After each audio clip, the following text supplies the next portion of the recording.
पाठ्य पुस्तक हिंदी कक्षा 10 पद नामक यह पाठ है, जिसके जो कवि हैं वो सूरदास जी हैं और यह उनके विभिन्न पुस्तकों में से एक सूर सागर से ली गई है। इस सूर सागर के चैप्टर भ्रमर गीत यानी सूर सागर के एक पाठ भ्रमर गीत से लिए गए हैं। इसमें से 4 पद लिए गए हैं। सूरदास जी ने बहुत सारे ग्रंथ लिखे, जिसमें सूर सारावली, साहित्य लहरी और बहुत से ग्रंथ हैं, जिसमें से ये जो पद लिए गए हैं वो सूर सागर से दिए गए हैं। तो अपन संदर्भ में क्या लिखेंगे? प्रस्तुत पद हमारी पाठ्य पुस्तक के पद पाठ से अवतरित है। इसके कवि सूरदास जी हैं। अब आगे प्रसंग क्या लिखेंगे? ये प्रसंग क्या चल रहा है? यहाँ पे जब श्री कृष्ण भगवान कहाँ चले जाते हैं? मथुरा चले जाते हैं। तो वो वहाँ से संदेश वाहक के रूप में उद्धव को भेजते हैं और कहते हैं कि जाकर कहो कि वो कृष्ण के प्रेम को छोड़कर योग में मन लगाएं और चीज़ों में मन लगाएं। तो वो आते हैं तो गोपियाँ भंवरे के उससे उनको व्यंग कसती हैं कि आप मुझे शिक्षा देने आए हो। तो वो व्यंग है यहाँ पे। तो इसको प्रसंग कैसे लिखेंगे? ये सब नहीं लिखेंगे। प्रसंग कैसे लिखेंगे? यहाँ गोपियाँ उद्धव से कहती हैं कि तुम कृष्ण के पास रहकर भी उनके प्रेम बंधन में नहीं बंधे हो। अब इसको कैसे पढ़ेंगे, समझेंगे इसको। उद्धव, ये व्यंग है, ना कि उनकी तारीफ हो रही है, ठीक है। उद्धव तुम हो अति बड़ी भागी। उद्धव तुम बहुत ही भाग्यशाली हो। गोपियाँ कह रही हैं उद्धव जी से, उद्धव जी आप बहुत ही भाग्यवान हो। उद्धव तुम हो अति बड़ी भागी। उद्धव तुम बहुत ज़्यादा भाग्यवान हो। अपरस रहत स्नेह तगाते नाहिन मन अनुरागी। आप बहुत भाग्यवान हो जो श्री कृष्ण के पास रहकर भी आप उनके प्रेम में नहीं बंधे हो। अपरस रहत स्नेह तगाते। अपरस रस, अपरस मतलब नीरस, मतलब अछूते।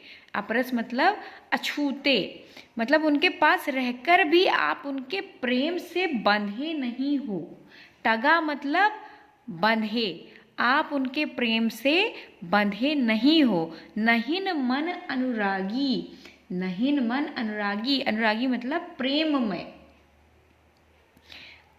गोपियाँ क्या कहती हैं? हे उद्धव आप बहुत भाग्यवान हो, आप बहुत भाग्यशाली हो जो आप भगवान के पास रहते हुए भी आप अछूते हो। उनके प्रेम, उनका प्रेम जो है वो आपको छू नहीं पाया है। आप उनके प्रेम से बंधे नहीं हैं। नहीं न मन अनुरागी, श्री कृष्ण के पास रहकर भी आप उनके प्रेम में नहीं बंधे हैं। पूरा इन पात रहत जल भीतर तारस देहि न दागी। आप उसी तरह श्री कृष्ण के प्रेम से अछूते हैं जिस तरह से पात मतलब होता है, यहाँ पे पात का मतलब है कमल का पत्ता। उसी तरह से आप प्रेम से अछूते हो जिस तरह कमल के पत्ते पानी में रहते हैं। पुरैन पात रहत जल भीतर। पुरैन मतलब होता है, पुरैन मतलब क्या होता है? पुरैन पात। पुरैन पात, यहाँ पे पुरैन मतलब कमल, पात मतलब पत्ता। पुरैन पात, कमल का पत्ता जल के अंदर रहकर भी। पुरैन पात रहत जल भीतर, जो कमल का पत्ता होता है वो जल के अंदर रहता है। तारस देहि न दागी, किंतु उन पर पानी का दाग एक भी नहीं लगता। कमल का पत्ता पानी में रहता है पर वो इतना चिकना होता है कि उस पर एक भी पानी का दाग, तारस देह न दागी, उन पत्तों पर एक भी पानी का दाग नहीं लगता है। उसी तरह से हे उद्धव, आप रह तो श्री कृष्ण के साथ रहे हैं, लेकिन प्रेम का जो रस है वो आपके पास से गुजरा तक नहीं है, यानी आप उसके भीतर गए ही नहीं हो। जो जल माह तेल की गागरी। ज्यों जल माह तेल की गागरी, बूंद न ताको लागी। जैसे जल में तेल से भरी हुई गागरी यानी मटकी, किसी मटकी में, मिट्टी की मटकी में अगर तेल डाल दिया जाए तो अगर वो थोड़ी देर तक रह जाता है उसमें, तो वो क्या कर देता है, अंदर से तो तेल की कोटिंग कर ही देता है, वो बाहर से भी वो उसको सोख लेता है और बाहर से भी उसके ऊपर तेल की जो है कोटिंग हो जाती है, वो तेल बाहर से भी उसको चिकना कर देता है। जब उसको अपन पानी में डालते हैं तो एक पीछे जो रहता है उसमें, एक पीछे के जो घड़ा होता है उसमें एक भी बूंद पानी की नहीं लगी होती है ना। तो इनका क्या कहने का मतलब है, आप उसी तरह से प्रेम से छूते हैं जैसे तेल की मटकी पानी के डूबने के बाद भी एक बूंद भी पानी उन पर नहीं टिकता है और वो पानी से अछूते हैं। प्रीत नदी मैं पाँव न बोरियो। उद्धव जी, आपने प्रेम की नदी में पाँव मतलब पैर नहीं रखा है, प्रेम की नदी में आपने पाँव नहीं रखा है। दृष्ट न रूप परागी, दृष्ट न रूप परागी अर्थात आप प्रेम से दूर रहे हैं।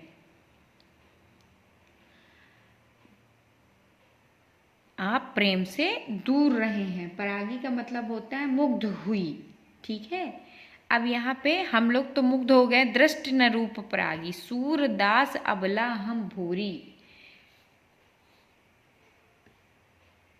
सूरदास के शब्दों में गोपियाँ कहती हैं, हम सूरदास अबला, अबला मतलब होता है भोली भाली, है ना, निर्बल स्त्री। तो सूरदास जी कहते हैं कि गोपियाँ उनसे कह रही हैं कि अबला हम भूरी, हम गोपियाँ एक भूली भाली, एक भोली भाली निर्बल स्त्री हैं, यानी कमजोर स्त्री हैं, इसीलिए हम तो गुर चाटी ज्यों पागी, यानी चाटी मतलब होता है यहाँ पे चीटी, गुर मतलब गुड़, हम तो प्रेम में उसी तरह से लिप्त हो चुके हैं जिस तरह से हम कृष्ण के प्रेम में उस तरीके से लिप्त हो चुके हैं जिस तरीके से चीटी गुड़ में लिप्त हो जाती है। जैसे चीटी गुड़ में लिप्त हो जाती है, ठीक है।